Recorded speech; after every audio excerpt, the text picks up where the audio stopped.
Hello everybody, SlimKirby here. Welcome to my playthrough of Minigame Coaster. This will be the last thing I'm covering in this board playthrough project. Minigame Coaster is kind of like Minigame Island in Mario Party 1.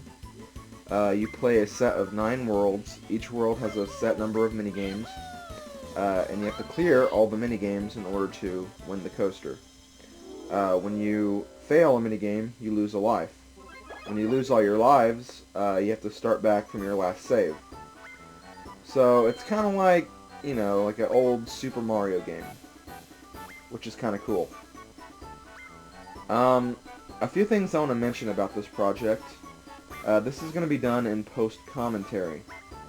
Not only that, but I'm also going to be doing a lot of editing for this playthrough, because Minigame Coaster, especially on hard difficulty, which is the difficulty I am going to be playing on, is very, very hard.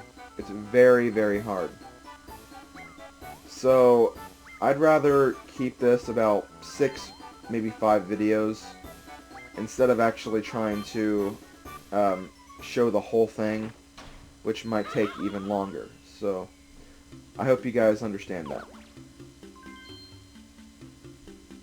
The first minigame we're going to be doing is Bumper Balls.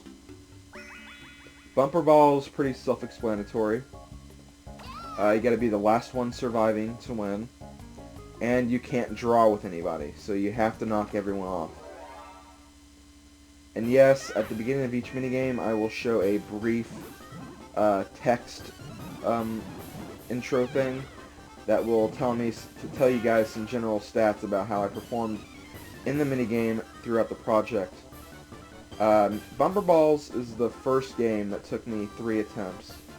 I had a lot of games that took me 3 attempts, and Bumper Balls was the first one, and it was also, ironically, the very first minigame of the coaster, so yeah, kind of sad to see that I failed on the very first minigame, but Bumper Balls is actually pretty difficult, especially when the computers are in hard mode, because they're very competent, and they can usually survive a nice little bump like that. DK probably should have fell in there when he was at the top, but he didn't, so that shows you how strong the computer players can be. So this did take me 3 tries. The first time I had a draw, the second time I actually lost. And then of course the third time I won. Next minigame is Roll Call. I actually kind of like this because we managed to cover all the different versions of Roll Call in the project.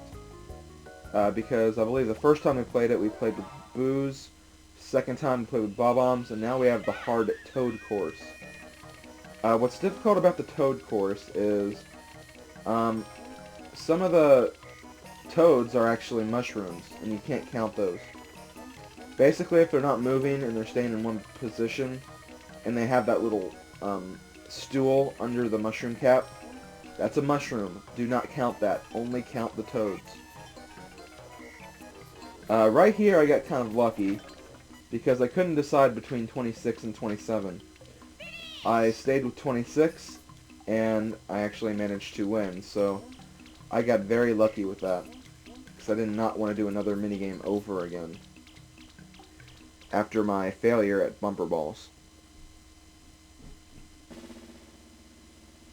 So, I have to, talking about this project, doing the filming for this, it actually wasn't that bad until World 8. World 8 is by far the hardest world in the game. Both World 7 and 8 get a very bad reputation for being extremely hard. But to be honest, I only had 2 failures at World 7, and I'll talk about that when we get to World 7. But, okay, level 3 is Piledriver. Nothing very difficult about this, just do the usual ground pound, try to get Boo, and you're finished. So yeah, I didn't really have any difficulty with this mode until World 8. I don't know why. There's one minigame that really threw me through a loop. And if you guys have been watching this entire project, you'll be kind of stunned to see which minigame it is. Because it's a minigame that never really gave me any trouble whenever it came up in a normal Mario Party game. Yet for minigame Coaster, I just got stuck on it for the longest time, and I'm glad I beat it though, so I could actually finish the project. Jeez, this was very difficult. Fourth minigame is Slot Car Derby, and if you can see right here, this is a new record attempt on the hardest course. I actually did this very, very well. I'm sorry if I'm kind of spoiling everything, you know, while you're watching this, but I'll try to avoid that in the future. But yeah, I just handled this very, very well. But, yes, I am going to be posting all the videos overnight, so the whole coaster will be available to watch in the morning. And I gotta admit, I am very glad I finished this. I'm also very frustrated that I even attempted this. So you guys really owe me if you really wanted this, because I was so close to just like quitting the project and not even doing this, but I hung in there and I did it, so just for you guys. So you guys owe me a lot. Okay, so that is World 1. World 1 really isn't that difficult. You can easily get stuck pretty easily at bumper balls if you're not careful. And let's move to the second world.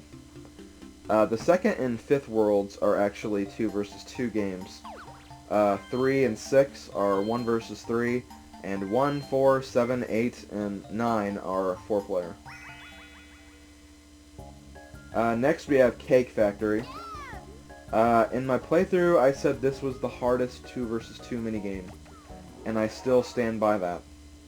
However, I got very lucky that I was the strawberry here. I think being the strawberry is actually the easier of the 2 jobs, because you can actually pick up the strawberries that are in front of you, and you have a general idea of where the timing window is.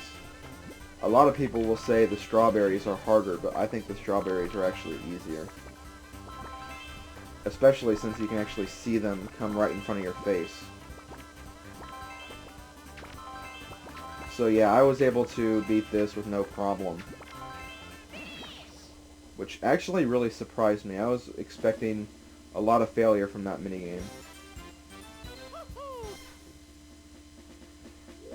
So also, during the project, whenever I had a minigame, I'll try to discuss strategies, if there really are any strategies.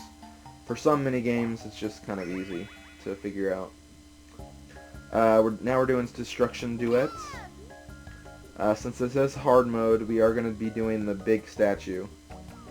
And something funny actually happened in this minigame, so I'll let you guys watch what happened without saying too much. General strategy though, just keep doing jump kicks. Don't try to ground pound, that's stupid to do.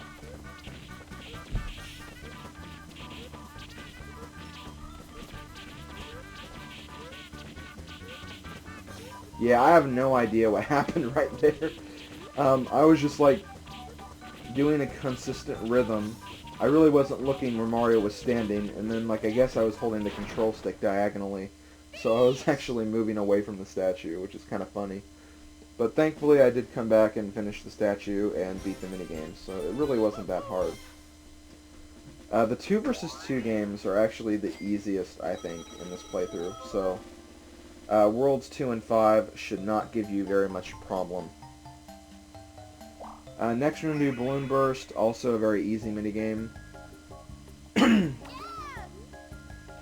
Just remember that you want to press down on the air pump when the pump is flashing white, because that will give you the most air, so you can actually do this in a rhythm that'll make you really put a lot of air into the machine at once. And your partner is pretty competent too, so you don't have to worry about him. You really only have to worry about your own skill. So yeah, Balloon Burst, not very hard either. I think I'm going to do one more minigame before I have to end the video. And I'm sorry I'm coughing. I have like a very bad cough this morning. I'll try to take a rest after this video so I don't have that in the next video. Next we have Looney Lumberjacks. Very easy. Probably the easiest 2 versus 2. A, B, A, B, A, B, A, B, A, B. That's all you have to do the whole game. And like, even if the button flashes red, if you still press it, you'll still do it very quickly. I mean, that really doesn't hinder you at all. But yeah, I beat it, so that was Looney Lumberjacks. Join us next time for the continuation of World 2, and then probably World 3 as well, so see you guys later.